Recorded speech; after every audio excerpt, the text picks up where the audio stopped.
The print, 30th of January 2023, Iran is alarmed by China's recent endorsement of Saudi Arabia and the divide and rule theory. China is attempting to manipulate events and take advantage of Saudi Arabia and Iran. According to the Jakarta Post, Iran, which is experiencing its lowest level of domestic legitimacy and global recognition, also appears to have lost China. Iran was shocked by Xi Jinping's recent trip to Saudi Arabia. Tehran is now pondering whether China is altering its regional priorities, particularly in light of the waning American presence. According to the Jakarta Post, this visit is regarded as a turning point in Beijing's foreign policy toward the countries of the Persian Gulf. Saudi Arabia has become one of Beijing's most important strategic allies in the region, even though China still maintains tight ties with Iran and both countries.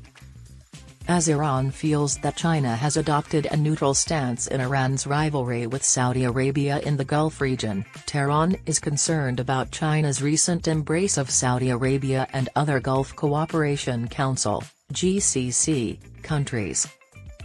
In a joint statement with the Saudi Arabian government, the Chinese leader urged Iran to cooperate in the contentious nuclear matter and refrain from meddling in the domestic affairs of its neighbors. To make matters worse, according to the Jakarta Post, Xi signed another declaration backing the United Arab Emirates in its dispute with Iran over 3 islands along with the leaders of the Gulf Cooperation Council. Notably, Iran and China have struck a 25-year comprehensive strategic partnership agreement. As geopolitical tensions mount, China is also expected to discuss expanding economic cooperation, although, for the most part, the plans are still nebulous, according to the Jakarta Post. Since 2020, Saudi Arabia has been China's top supplier of crude oil. China depends on Saudi Arabia for its energy needs, and Beijing is working hard to establish a long-term relationship with Riyadh. According to the Jakarta Post, Iran requests compensation for the joint statement that China and the GCC countries signed. The interactions between China and Saudi Arabia and Iran are intricately entwined. To safeguard its trading interests in the region, China must carefully manage its relations with both nations and uphold neutrality. The Jakarta Post said that the Islamic world would respond violently if China exceeded its limit. China's mistreatment of the Uyghur people continues.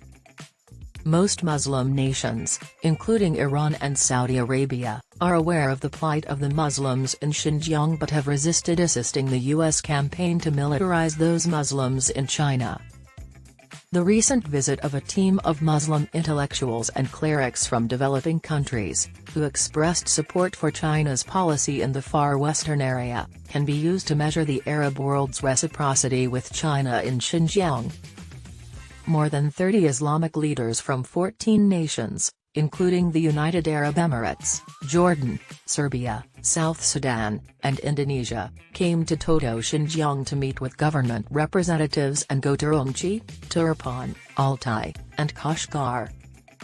According to the Jakarta Post, Al-Nuaimi, chairman of the World Muslim Communities Council in the UAE and a delegation member, praised the Chinese government's efforts to combat terrorism and extremism in Xinjiang as the best method to safeguard China's national interests.